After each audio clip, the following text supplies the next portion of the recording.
welcome. My name is Chinelo Ezanyanwu. I am the president of today's Upbringing Global Initiative. We are bringing to you what is called Revolution in Sexuality Education. Revolution in Sexuality Education is teaching every parent the practical steps for teaching sexuality education to our children between the age of 3 and 25 years. We understand that teaching sex education to our children has become a difficult problem for most parents out there for some reasons. First of all is wrong notion. Some parents misunderstood sex education to mean teaching sex style to our children, and they prefer to keep quiet. And this silence of parents over sexuality education is causing a lot of problem to our children because they are depending on their peers to get these important facts of life. Another challenge is when to start sex education. Some parents believe that sex education should start at the age of 13, 14, or 15 years. But that is wrong. At that age, you are already late. Sexuality education starts as early as 2-3 years. That is when you're supposed to start if you want to raise your children to be courageous and responsible. But at 13 years, I tell you are late. That is why they are turning to their peers to get all this information they're supposed to learn from you. Then another challenge is choice of word. How do we call some of this word? Some school of thought said we should call everything by name, while some school of thought said you can use some specialized term to teach all these things to your children. Well then, whichever way you choose, what is important is to teach this important fact of life to your children. Research has shown that if your parents did not teach sex education to you early enough from 3 years, you will find it difficult to teach your children using all this term, calling them by their real name. And that is why some parents are shying away. So instead of shying away, you can use some of the terms I'm going to teach you to teach sexuality education to your children. Sexuality education is teaching a child all the activities that is connected with a person's sexual life in a manner that will preserve his or her morality according to the age of the child. It is an age-appropriate education. Every age of the child is supposed to accompany certain sexuality education, which the child is supposed to get from home. Now, another challenge facing parents in this issue is the setting. What setting are we going to use? How are we going to do this job? We normally use 2 settings to teach this education to our children. One is what we call the spontaneous setting, while the other one is called the structured setting. Spontaneous setting are some of these questions our children used to ask us out of curiosity about human sexuality. But when they ask us this question out of ignorance, we thought that they have learned something wrong. They have learned something evil. No, it's an opportunity for you to teach this important fact of life to your child. Then another one is the structured setting. If your child didn't ask any of this question or didn't exhibit any attitude that shows that he wants to know, then you structure a setting using some questions, which I will tell you subsequently, to teach the child what he or she is supposed to know about his or her human sexuality. Then another big challenge is what to teach. That is where there is a major problem.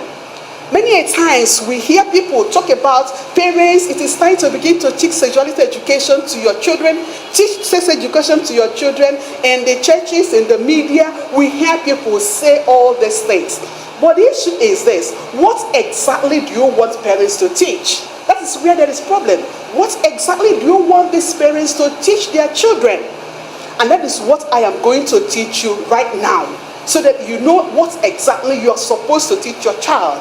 The manual for teaching sexuality, the practical step for teaching this sex education to your children. Now, let's begin. Teaching sex education to our children has 4 practical steps, which every parent must follow. 4 practical steps. Now, let's begin with the step 1.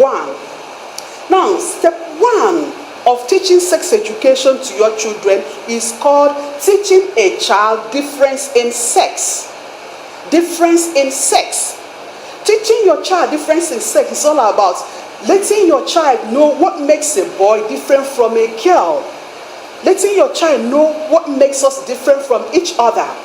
This education is taught at the age of 3-4 years. That is when our children desire to know what makes us different from each other. Why? Because naturally, at this age, at the age of 3, that is when nature arouses this curiosity on our children. They suddenly discover that there are certain parts of our body that are different. You see a girl child, when you look at the brother, he or she discover that there are certain parts of the body that are different, and they are confused. And out of curiosity, if you didn't explain all these things to the child, out of curiosity, they'll begin to touch, they begin to explore. That is why if you go to nursery schools, the touching habit is common among them, because that is the age of curiosity. So the children, they are curious to know why there are differences in our body makeup. So at that age, you're supposed to teach your child what makes a boy different from a girl. Now, how do you teach it? If your child asks you a question related to this, you use that opportunity, which we call the spontaneous opportunity, to teach. But if the child did not ask any question, don't let your child pass 4 years without teaching this important fact of life to the child. You can now ask a question. Ask the child, do you know what makes a boy different from a girl? If it is a boy, do you know what makes a girl different from a boy? And naturally they will tell you, hey, mommy, you know, boys are barbing their hair and girls are plaiting their hair. And girls are wearing earrings and boys do not. You know, these are some of the differences they understand about ourselves. So when they finish all this explanation according to their age, then you can now go ahead to explain to them what makes us different. Now explain to the child that our Father God created us both male and female, boys and girls. The major difference in our body makeup lies in our genitals. Our genitals are that part of our body that we use to urinate. For the boys, he created their genitals to look like a tail. That tail-like structure of your body that you use to urinate is what makes you a boy. Then for the girls, he created them to have a hole. That hole that is in between their legs that they use to urinate is what makes them girls. It is also called the birth canal. Now, when you finish this explanation, the child will now understand what makes a boy different from a girl. Now, when you finish explaining these body differences, which lies in our genital, you now go another step forward and explain to the child that this part of our body, that is our genitals, that we don't use to play with it, let alone allowing another person to do that. You don't let anybody touch it. If it is your friend, no. Your teacher, your uncle, your friend, your siblings, you don't allow anybody to touch it. You yourself, you don't touch it, let alone allowing another person to do that. When you finish that explanation, it will help the child to understand the dignity of his or her human person. Now, if you finish that explanation, don't just say it once. No, you don't just say it once. Because children, because of their age, if you just say it once and say, oh, I've told him, he might still forget. You have to say it whenever opportunity presents itself, in what we call the spontaneous opportunity. Whenever opportunity presents itself, you use that opportunity to explain the child the difference in our body makeup and why we should not let anybody touch that part of our body. You see, our children, normally, they suffer a lot of abuses, gross abuses, because of the silence of parents. Because parents don't teach them this early enough. People we entrusted to look after our children, they take advantage of our ignorance and our silence to sexually abuse our children because they will not talk. But if you teach the child, don't let anybody touch. If anybody dies, say no and let mommy know about it. You have equipped your child for life. Let mommy know about it. You have equipped your child. If anybody does to try to lure the child or to abuse the child will easily say no. And also let you, the mother or the father, know about it. Why our children are getting involved in immorality so early is because We leave them empty.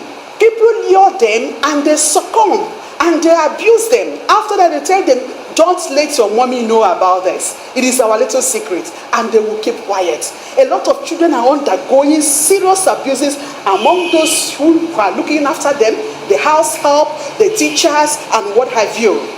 There's an incident that happened recently in one of my seminars. One of the participants taught her child everything I told them about this sexuality education. And you know what happened? A year after that seminar, the child in their school, there's this computer teacher in their school. They used to teach them computer, and in the computer class used to be enclosed for security reason. So when these children are playing, this mischievous computer teacher will always go out, pick some children, nursery children, and take them into the computer class. When they get there, he knew what he was doing. He would just pull their pants and use his finger to abuse these children. This young boy was doing this nefarious activity, and the management did not know, because each time he was going into the class, computer class, he would pick like 2 or 3 pupils so that nobody would suspect.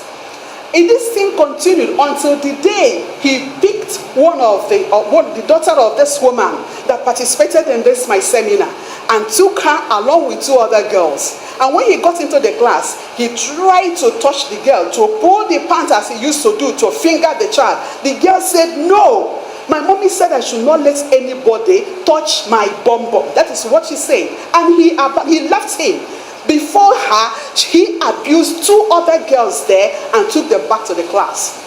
And when the mother came to pick her, she now narrated to the mother what happened. The woman was so mad and took her daughter to the procurator.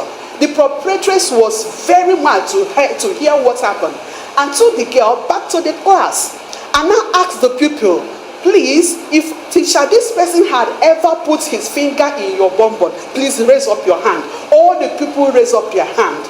This boy had abused almost all the pupils in the nursery, and the management did not know.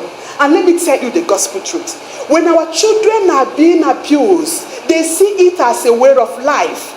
When they are being touched, when they are being fingered, when they are being sexually abused, they see it as a way of life. There's nothing wrong there.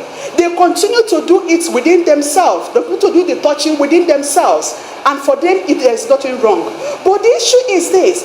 By the time they will reach their 8 years, their body will start responding to the pleasure. Then they will know that there's some pleasure that goes with it. That is why you see them at 8 years, siblings, they'll be having affair with each other. So whenever you expose a child untimely, you find out that before the child will reach the age of 10, he or she is already professional in immorality. When I was doing counseling one day, a young lady came and narrated her ugly experience that made me want to shout it so loud and clear to parents for those who want to hear. This young girl said that when she was 6 years, that was when she was first abused by a visitor in their house. The mother called an electrician to their house to repair their installations. And the electrician came. The mother was cooking. They are living in a duplex. And the mother took the electrician to the upstairs to repair the installation that got spoiled. So this little girl, she was 6 years then, now followed the electrician and went upstairs to see what the electrician was repairing. So the mother, having showed the electrician what to repair, now went back to the kitchen to continue her cooking. So the electrician now says that the woman had already gone back to cook, now abandoned the work, picked the 6-year-old girl, abused her in her father's house, and told her, don't tell your mother, very soon you will start enjoying it. And the girl did not talk. She kept quiet, and the electrician got away with it. And surprisingly, she said that when she reached 6 years, her cousin, who was 9 years, came for a holiday in their house. The moment he saw the boy, he got attracted. Her bodies reacted, and she lured her into illicit sex. 2 of them started having an affair in their family until the boy left for the holiday. And yet the parents did not know. Before she could reach 10 years, she had had series of illicit affairs with the opposite sex. Exposing our children early makes them to be porous to be porous in immorality, and parents will consider them innocent. No, they can only be innocent when you equip them very well, when you teach them the necessary things they're supposed to know, give them the necessary information they're supposed to know, equip them in life to know how to take good care of themselves. If you're able to start this education early enough, you will equip your child. There's a woman that told me she attended a seminar like other women and went home and did her job. You know what happened? 2 years later, he got a boy, a 13-year-old boy, as a house help in her house. And this woman, one day she was not around. Now the house help, the 13-year-old boy that she brought as a house help, now called her 3-year-old daughter and told her, look here, we are going to play. There's a kind of play I'm going to play with you. You remove your clothes and I remove my own. We'll be naked and two of us will be rolling and be rolling and be rolling. The girl innocently accepted, removed her clothes, and they started playing. They were rolling on each other. And after a while, the boy now said, okay, you know what will happen now? If I touch your genital, you touch my own. I touch your own, you touch my own. The girl said, no. My mommy said I shouldn't let anybody touch my bum bum. I don't want that. She got up and got dressed and waited for her mother. When the woman came back, she told her what happened. And she bundled the boy and sent him home. So if you are to save your children, if you are to raise your children to be courageous, responsible, and God-fearing, it is time for you to rise and break this silence and begin early enough to teach your child what they're supposed to know. If we keep on keeping quiet, we are killing our children with that poison. I am sure you are interested in learning more about the steps. If you do, please touch the subscription button and join me in the other step. Please, I know that you may enjoy this particular lecture. Do share the information with other people, with your friends, so that together we will watch this revolution and help our children to have a better future. Thank you, as I expect to see you there. Thanks.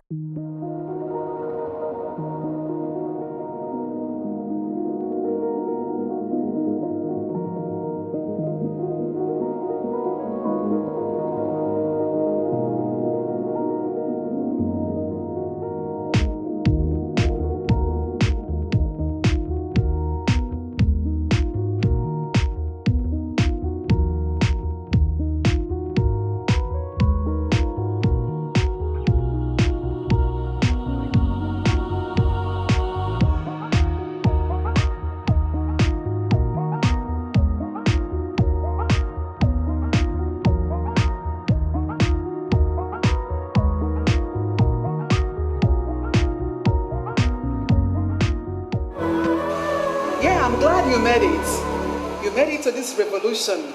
Thank you very much. Like I said earlier at the introduction, that sexuality education has 4 stages. And we talked about the first step, which is teaching our children difference in sex. The difference in sex is teaching them about what makes us a boy different from a girl, or what makes a girl different from a boy. And also teaching them not to allow anybody touch that part of their body. That is the only way to help our children to preserve their dignity. Now, let's talk about the step 2. Step 2 in teaching sexuality education is called teaching your child the origin of life and the immortality of our soul. This is an education that's supposed to come between the age of 6 and 10 years.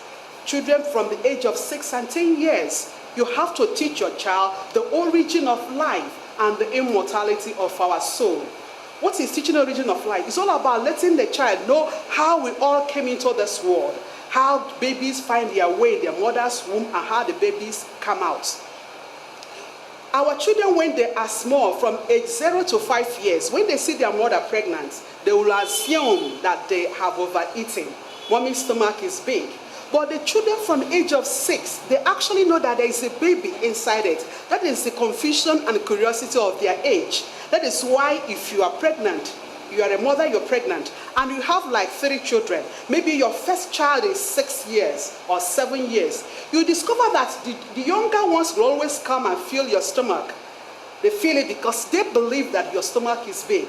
But the eldest among them, probably the 6-year-old child, will never come near you. because something is bothering them, something is bugging their mind. The child knows that there is a baby in her mother's womb, but the confusion is how the baby entered and how the baby will come out. And whenever they ask us such questions, we feel embarrassed. It's the most embarrassing question you can ever ask the mother. When I was in seminar one day, one woman said that the daughter asked her and she slapped hell out of her just because she came home with a new baby. And the girl asked, "Mommy, how did the baby come out?" But it is an opportunity for you to teach them sexuality education about the origin of life. There was a time I was doing seminar. One woman, a teacher, shared an incident that touched everybody. She said that one of their students, a 12-year-old girl, was pregnant in their school. Why? This girl at the age of 12 asked the mother to explain to her how babies enter their mother's womb and how they come out. The woman was overwhelmed with anger, pulled the girl's ear, beat her, and warned her not to repeat such question. She was assured that, how come you are asking this question at this age? She thought that the child has learned something bad. No, it is what she's supposed to know at her age. That at that age, nature arouses that curiosity, and it is your duty to give the explanation. So the woman, after doing the beating and shouting, left the girl, and she left sorrowfully. But you cannot quench that curiosity. That is why they go outside and ask their peers and get the wrong information. If you didn't give them the right information from home, woe betide you, they must source it outside and source it in the wrong way. So what the girl did was to go and ask her mother's driver to explain to her how babies enter their mother's womb and how they come out. The driver said, no problem. Whenever opportunity will present itself, I'm going to teach you. So the day opportunity came, the driver finished the teaching and impregnated the girl that day. That's the shame for the family. Just because of a question that the child's supposed to know. So if your child is 6 years, know that you owe her that responsibility. You owe her that duty to do the explanation. This stage of education helps us to cultivate the virtue of purity for our children. So how do we do it? If the child asks you, you use spontaneous opportunity. If they did not ask, you structure. When my children were small, when they were 5 years, we were one day in the church, and the woman sitting beside us was very heavy. So when they got to my children, they were twins. My first issue were twins. So they got home, they were in their room, gisting, discussing, and we are talking about this woman that was sitting beside us in the church. They said the woman finished all the food in her house, and she was walking like this, walking like that. They were just mocking the woman. And I seized the opportunity. That is spontaneous opportunity. Even though they were 5 years then, I used the opportunity. And I called them, please, my dear, come and sit down. The woman sitting beside us did not finish the food in her house. Rather, she is pregnant. She's carrying a baby. And they say, that is how I carried 2 of you in my own womb. And they shouted, Mommy, do you say you carry 2 of us in your stomach? I said, yes. Really? Tell us how we enter. How did we enter? Did we put our leg in your mouth and enter? Please, Mommy, tell us. They were too eager to know. And then I sat them down and began the explanation. How do you do it for the children at that age? I said, we use some specialized term to teach them in order to preserve their morality. Now, and I told them, when God is one that creates baby, but he uses daddy and mommy to create babies. Daddy has what is called seed of life, and mommy has what is called egg. When God will create a baby, the seed of life from daddy will be planted inside mommy, and the seed will be looking for the egg. When it meets the egg, 2 of them will meet, and our Father God will put its soul, and it will become a baby, and now live inside mommy's womb, and will start eating what mommy is eating. As they eating, the baby will start growing and continue to grow until 9 months. And after 9 months, the baby comes out from the hole. That is why that hole is called the birth canal. Hey, they said what? So that hole is where babies are coming out. I said, yes. Can baby come out of it? Yes. God designed it that way. When you explain it, your child will understand what you go through to bring them into this world. That is why it's called the birth canal. And they couldn't believe it. They hugged me and felt the love of their life that day. So when you explain this into your child, they will understand the origin of life, the role of daddy, the role of mommy, and mommy and the role of God in bringing life into this world. If you finish that explanation, you go a step further to explain more. You let the child know that among all the things created by God, the human life is the most important and the greatest of all. That is why that birth canal, the channel through which God is bringing life into this world, God wants it to be holy. That birth canal, He wants it to be holy. He wants it to be pure. You can keep it pure by not letting anybody touch it. That is why you told them when they were small not to let anybody touch it. That injunction is not from daddy, it's not from mommy, but it's from God. It's our Father God who created us, who created life, that wants it to be holy. They will from that instant understand more, understand the reason for purity, and they will embrace it more. You see, they will be eager to protect their dignity all the more. Then you now explain to them about the immortality of our soul. Let your child know that that soul that was put by God that made us human, that one day God will demand it from us. He will take that life back, and that is when the person will now die. That is when you said that somebody is dead. But that soul is immortal. The soul doesn't die. It goes on to live with God forever and ever in heaven. But if the person is not living well, God can as well put that soul in hellfire. That is why we always live for that person, that God who owns our life, where our life will also end up. When you're able to explain this fact very well for your children, they begin to see God as a true father, no longer an abstract being. They will understand that even though mommy and daddy gave birth to them, their life proceeds from God and will eventually end up there. And they will now develop that strong attachment. They will see Him as an ultimate father, as the real father who owns everybody. That is the stage 2 for you. Now, the next stage is the stage 3. Stage 3 is called the pre-puberty education. I hope you're with me. The pre-puberty education. Pre-puberty is preparing your child, both boys and girls, for the changes that will happen to them. That is the pre-puberty. You have to prepare your children for all these changes. For the girls, the pre-puberty comes at the age of 10. For the boys, the pre-puberty comes at the age of 12. And for the stage 1 and stage 2, both daddy and mommy can always do the job together. But when it gets to pre-puberty, the role now splits. Daddy takes on the boys while mommy takes on the girls. The role will split. Daddy will now face the boys while the mommy will face the girls. It's unfortunate that most fathers don't understand that they are involved in sexuality education of their children. They don't know that it is their role. When I did a survey to find out the involvement of fathers in sexuality education of their children, it was shocking. Not even 1%, not even one person agreed that his father had ever said a word about sexuality education to him. It's shocking. Out of 300 teenage boys, I was shocked. So it is your duty. It is time to wake up. The revolution is for everybody, both father and mother, for our children, boys and girls. So at the age of 10, that is when our children now begin to change. We notice the obvious changes in their body. For the girls, you see their body rounding up, and you see their breasts coming out. But unfortunately, when we are seeing all these changes, because we know that our children are empty, we don't teach them anything. We wait till 13 years. When we see these changes, we become afraid. We become afraid because we know what they are up against, that these children are up against some challenges, and yet they are empty. One day when I was doing seminar for some group of women, one woman was responding in an outstanding manner during my lectures. So after the seminar, she came to me and said, how I wish I had this opportunity 2 years ago. What happened to me wouldn't have happened. And I said, what happened? She said she had 2 children, a boy and a girl. The moment she said it, I knew where she was going.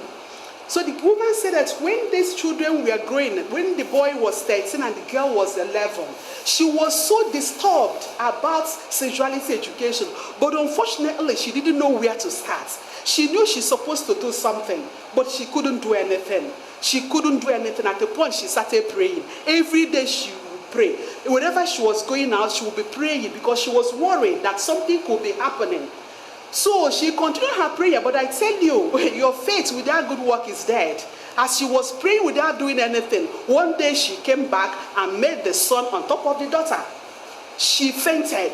She said she fainted and got up.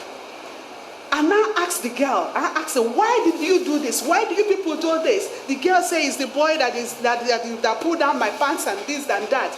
And now asked the boy, why did you do this to your sister? He said, Mommy, it's only 2 times. I just done it only 2 times. It is always the case. So when you have 2 children, a boy and a girl, and you didn't start on time to teach all this, I am telling you, you are putting them in danger.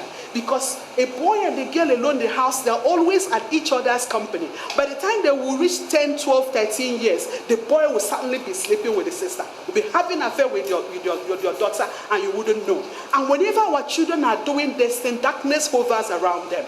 They bring a lot of darkness upon their life. They will lose their focus in life. So you have to be there for them. So at the age of 10, that is when you prepare your daughter.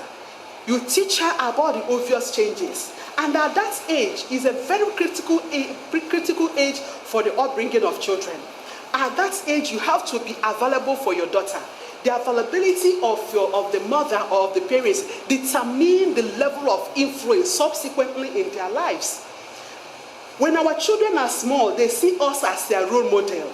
They come to us for everything. But once they reach this adolescent age, the age of change, there is a battle line drawn between parents and their peers who will control these children, who will be in charge. If you are there for your children, they will fall back to you as the role model. But if you're far away from the scene, their peers will fight and carry them and go and begin to control them. Whatever you're saying, you're talking to yourself, because you are then a stranger to them. They see you as nothing but a stranger. They prefer the company of those peers. Now, if you must win, it is time to be ready for the battle. Be there, available with your care. Show her that you care. Show her that you love her. Provide all her needs according to your means. Provide all the information she needs. Why they don't talk to us is because we never talked about it. When they now finish confining with friends, we come late. So provide all this information. Sit her down at the age of 10 and explain to her about all these changes. That in the life of a girl, once she reaches 10 years, her breasts will start coming out. And hairs coming out of her hand and her pubic areas. That is a sign that she's growing. But as she's developing outside, she's also developing inside in her reproductive organ. As she's developing, by the time she will reach 12 or 13 years, she will reach her ultimate change. That time, that egg you told her about that is responsible for fertilization will now mature in her, and the egg will drop, leading to what is called the first menstruation.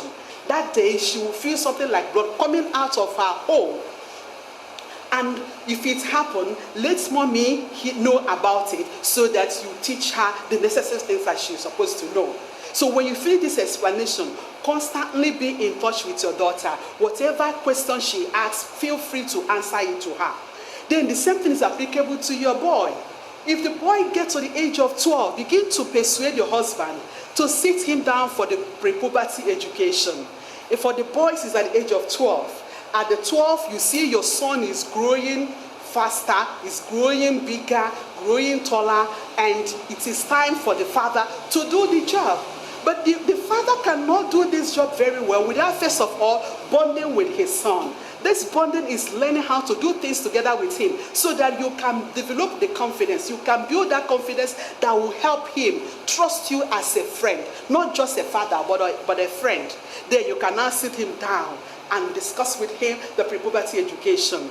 Tell him that in the life of a man, a young man, that once you reach 12 years, your body will start developing, your voice will start developing, becoming deep, and your pubic region will be developing. Hairs will be growing around your pubic region, and your private parts, your genital will start enlarging, and your shoulder will be broad. And while you are developing physically, you're also developing inside in the reproductive organ. But there is a time when you must have reached 14 or 15 years, you will witness what is called the ultimate change. One day when you are sleeping, deep in your sleep, your body, you will be having a pleasurable experience. A pleasurable experience that will be so intense that when you get out of the bed, your bed will be wet. You know that that night God has made you a full-grown man. It is called first wet dream. That day, God has made you a real man, and let daddy know about it.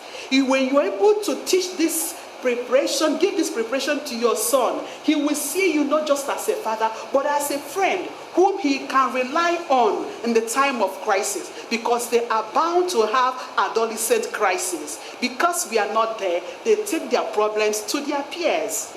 Now, the next one is the stage 4, which is the post-puberty education. The post-puberty education. Now, post-puberty is when these changes had already happened. What are we supposed to teach these children?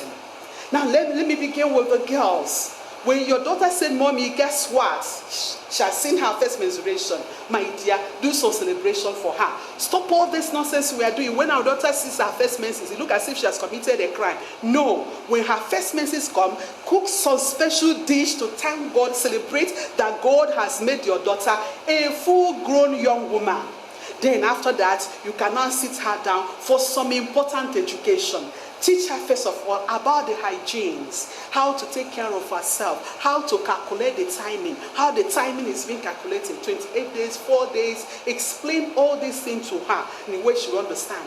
Then teach her about some of the inherent signs that sometimes menstruation comes with pimple in their faces.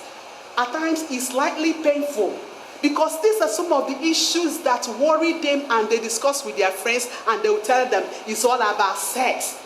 It's because you are not having an affair. That is why pimple is filling your face. And she will not ask you because she cannot trust you anymore.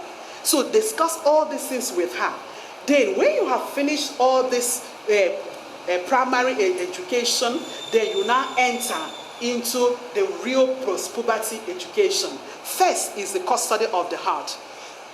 You see, the heart of a young girl is a treasure. Your daughter who had just seen her menses is like a treasure. And the life of every young girl, they desire so much love in their life. And unfortunately at this age, they don't understand the rudiments of love. For them, everything about life is love. But they don't understand the real love and the fake one, which is infatuation. So for you to help your child preserve her innocence, she must understand very well about the principles of custody of the heart. When she was growing, we were only teaching her about the body. Don't let anybody touch your body. Don't let anybody touch your gender. But this time around, the major criteria lies with the heart. If your daughter will be able to understand how to gauge her heart, how to be the mistress of her heart, nobody will mess around with her. The custody of the heart. The heart of a young girl is a treasure. How does she care for her heart? By making sure that she runs away as much as possible from what is called sentimental discussion, sentimental intimacy. Sentimental discussion are those juicy words which men use to lure women. They are like key. When they are telling them all these things, you are the prettiest in the whole world. You are the sugar in my tea, the apple of my eyes. They are only trying to unlock the heart. It is targeting at the heart. And the girl at that age doesn't know anything. All she wants is love. If she is listening, they are there turning the heart. Once she's listening to them, once she's paying attention to what they are saying, they are targeting the heart. By the time you know it, once the young boy succeeds in getting the heart, any opportunity available, he will knock down the girl. And once she is knocked down, she will lose control of her emotion, because she's still unripe to manage the outburst of emotion that will come out of it. That is why, if it is okay that succeeded, he will eat up the girl and eat up the girl. If he is tired, he will pass her like a football to John. John will finish up and pass again to James. This is how they were passing this girl around until she reached the age of 21 years. That is when emotion can now stabilize. At the age of 21, that is when the emotion of a young girl will not stabilize. She will understand that they have been fooling her. But then it is too late. They have done a lot of harm. But if you had advised her, if you had encouraged her, if you had taught her, she will learn how to be the mistress of her body and take good care of herself until she reached that age to know what love is, what real love is all about. Now, when you are done with the training on custody of the heart, explaining it to her to understand, then you now teach her about sex, sexual intercourse. That is the age. At this age, we don't use specialized terms anymore because they are already full-grown adults. At this age, you see yourself growing with your child in teaching this important lesson. By the time they will reach 13 years, they have already seen their first menstruation and they are now full-grown woman. You see yourself doing it better at that age. No more specialized time. You call everything by the name. So the second level of post-puberty is teaching them about sexual intercourse. Let your child understand that God designed sex to be used only in marriage. Sex is between a man and a woman who are married. Teach them about the real sexual orientation. God designed sex to be used between a man and a woman, not between a man and a man or a woman and a woman. God is the author of love, and He designed it to be between a man and a woman who are married. Those who are not yet married are not supposed to engage in it because sex is a bond. When you have sex with a man, you have bonded with him. And the bonding is done after marriage. When you are married, that is when you're supposed to bond with your partner. So if you indulge in premarital sex, you are bonding yourself premaritally. And that bond is like a wound. It will continue to haunt the person all his life. If you had sex with 5 different men, you are carrying 5 different bonds all your life. Sex is a bond. So he or she had to wait until the appropriate time. But the issue is this, that God designed sex to be used only in marriage. It does not necessarily mean that she who is not yet married, your daughter who is not yet married, who is still 13, 14, cannot have the desire. The natural desire for sex is normal. Let her understand it. It is normal. That shows that she is a normal human being. But what is expected of her is self-control, to say no to her feelings, to say no to the appetite, and control herself. If she's able to leave custody of the heart, she'll be able to manage herself responsibly. Then at that age, explain to her about the body language of a woman. That in the life of a woman, when the menses is about to start, it goes with the appetite for sex. This important lesson is very good for every young girl.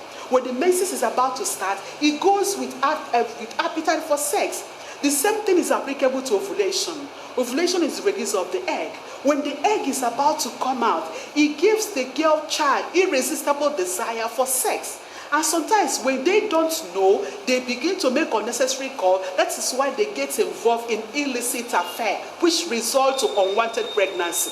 So explain the body language of a woman to her. That whenever her ovulation is about to start, it comes with intense desire for sex. What is she going to do?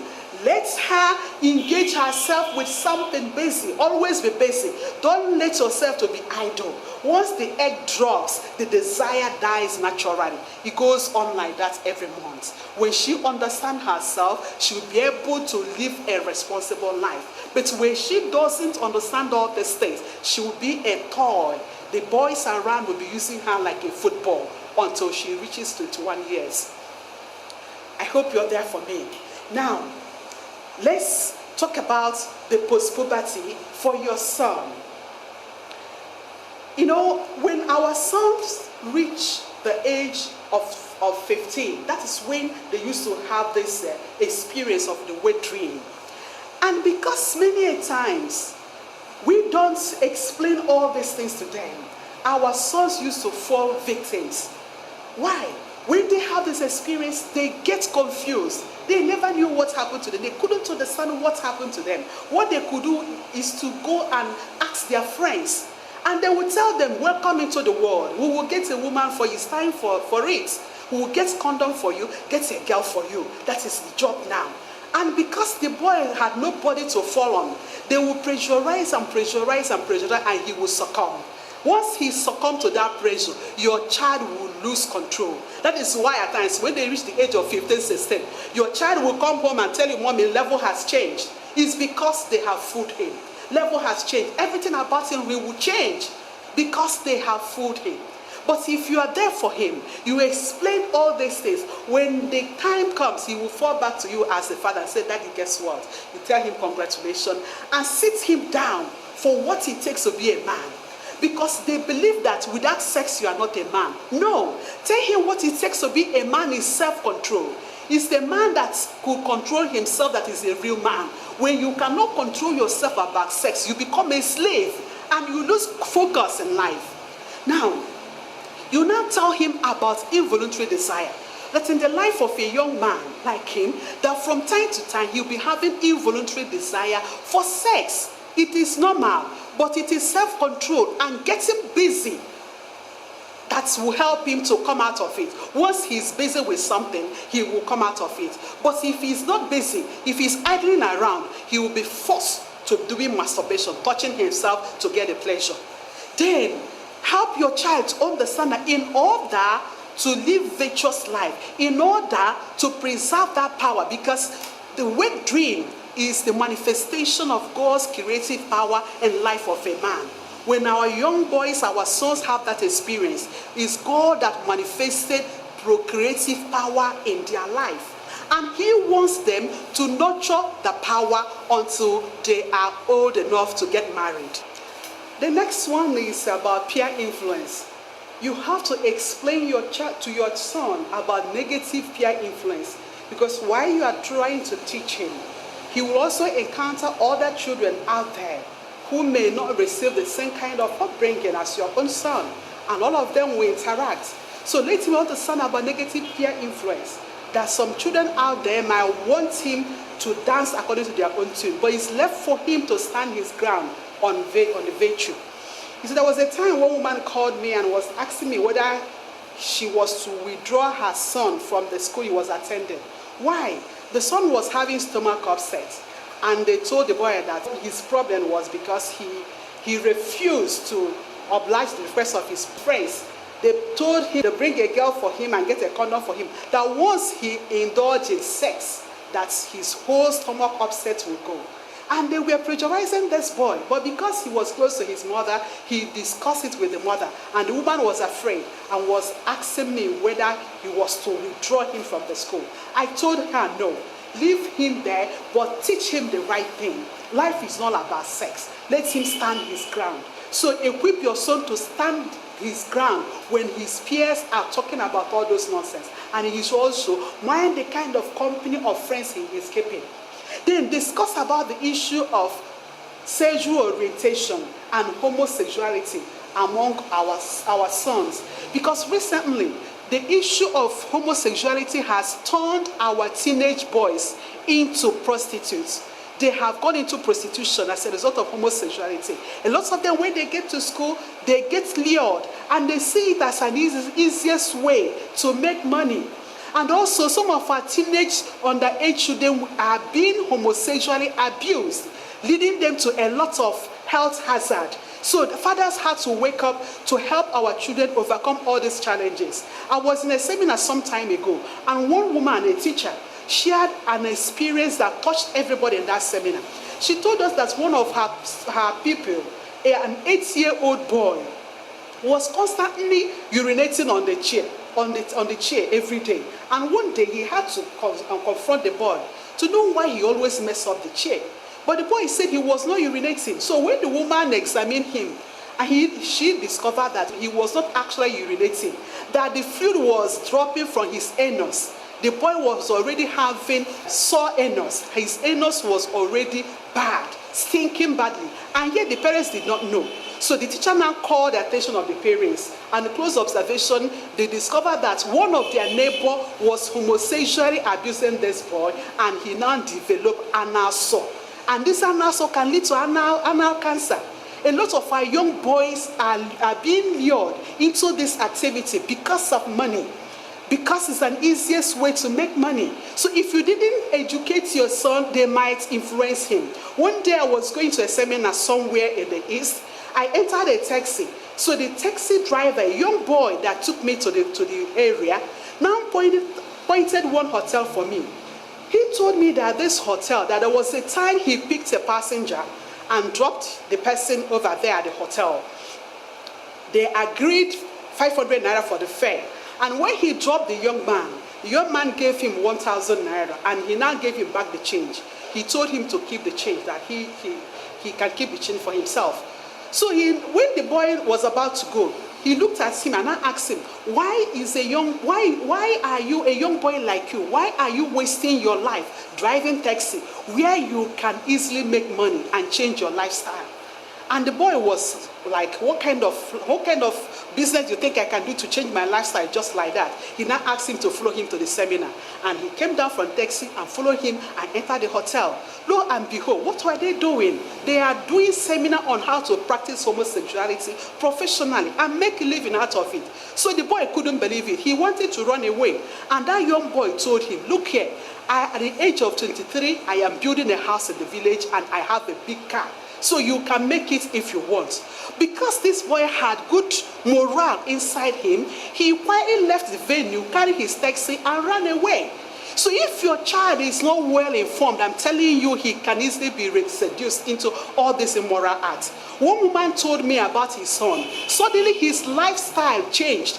Their son was living above the means of the parents, and they couldn't understand where the money was coming from. His cell phone, very expensive one. Before they could open their mouth, the boy would start backing and shouting at all of them. Even the father couldn't even talk to him again. So they allowed him, they left him, and he continued his lifestyle. They didn't know the source, and the boy could not reveal to them. Until one day, he came back home with a rotten anus. The anus was thinking. That was when they knew that their son had been involved in homosexuality and is doing it professionally to make money. So we are the parents, we are the ones to help our children to choose the right sexual orientation when they are still young. Don't shy away from your responsibility. Let your child know the implication of all these things. Then, on our daughters, on relationship, as your daughter is growing, she may want to know from you, the mother, when is ideal for her to go into a relationship, to have a boyfriend. But I can assure you that at that age, from age 13 to 21, please help her to understand that it's not yet ideal for the girl within the age of 13 to 18 to go into a steady relationship. Why? Going steady, as they call it, is for those who are mature. So our children are always confused. Why won't I have a boyfriend? Why can't I have a boyfriend at this age? Let them understand why. Their emotion is unstable. If they're to go into a steady relationship, the intimacy that may erupt from it, they will not be able to control it. It will lead them to illicit sex, which will lead to other things. So explain to the child why it is not ideal. If you are doing all these things, your child will see you as a role model. You will continue to support her with all the necessary information she needs, with providing all her care according to your needs. Like I said, you see your children gradually turning into responsible, courageous, and God-fearing adults. While they are reaching the age of 20 to 21 for the girl, you see she has stabilized, and you can now teach her about steady relationship. A relationship, the basis for any relationship is having marriage in sight. You cannot begin to indulge in a relationship with somebody whom you know that you are not ready to spend the rest of your life with. The basis for any relationship is that you must have marriage in sight. If you are not ready to settle down with this young lady or with this young man, why are you going into a relationship with him? And that relationship is not all about sex. It's about knowing each other very well until you are ready to go to the altar. So the basis for any relationship, you must let them understand it so that they don't just mess up their lives. You have helped them to preserve their innocence and reach that age, only for them to mess up while they are trying to get their life partner. Help them to understand the basis for any relationship, that they must have marriage in sight. Then, finally, for you to do all these lessons very well, give this lecture very well, and it will bear fruit in your family, there are certain exercises that you must have to do. First of all, interaction with your family, interaction with your children. You cannot impact this lesson on your children if you are not spending quality time with them. You can see why we are losing out in upbringing of our children is because we don't spend time with them. It's only through interaction that you will know whom they are, that you can impact all this lesson in them, that they can open up for you, and you can now inspire them into the type of adult you want them to be. Interaction is very important. Spend time with your children. Then secondly is the control of television. For you to succeed in this mission, you must learn to control television in your house when your children are still very small. From age 0 to 5 years is very critical in upbringing of our children. At that age, do not let your children watch television on alone when they are still small, when they are still minor. You have to be there as the mother or as the father so that you will be there to monitor what they are watching. If you are there selecting what is good before them, you are teaching them lesson on discernment. This thing is very, very important. Why our children are taken into pornography so much is because we don't give them orientation when they are small. Orientation to abhor pornography starts when children are small. When you are watching television with them, you see anything that is obscene, you see any sin that is immoral, you condemn it and remove it. You are teaching your child a lesson on morality. As they are growing, they will imbibe it. Once they see any sin that is immoral, they throw away their eyes, they flip off the paper, they throw it away because you have given them that foundation. That is what watching television with our children when they are small are helping us to do, to give them lesson on morality. Then again, when you are controlling television in your family, you'll be able to have time to spend with your children. Why we don't spend quality time with our children is because when we go to work and come back in the evening, the little time we have, television takes it over. Television is a competitor in upbringing of our children. And if you must win, you must learn to control the use in your house. If you can control it off the television, you see yourself spending quality time with your children. But if you cannot control the television, television will be there controlling your people. You discover that 7 days in a week, television is in charge. You see yourself living with your children in the same house, but all of you are strangers to each other. Control television, you will learn how to spend time with your children. Then, family unity. Learn to do things together as a family. Learn to pray together. Learn to eat together. When you're doing all these things together, the bond between you and your children will be stronger. And they will begin to depend on you for all the information. Learn to pray together. The family that prays together stays together. And may God bless you as you're putting all these things into practice. And do remember to share the information with others, your friends, your relations, your siblings.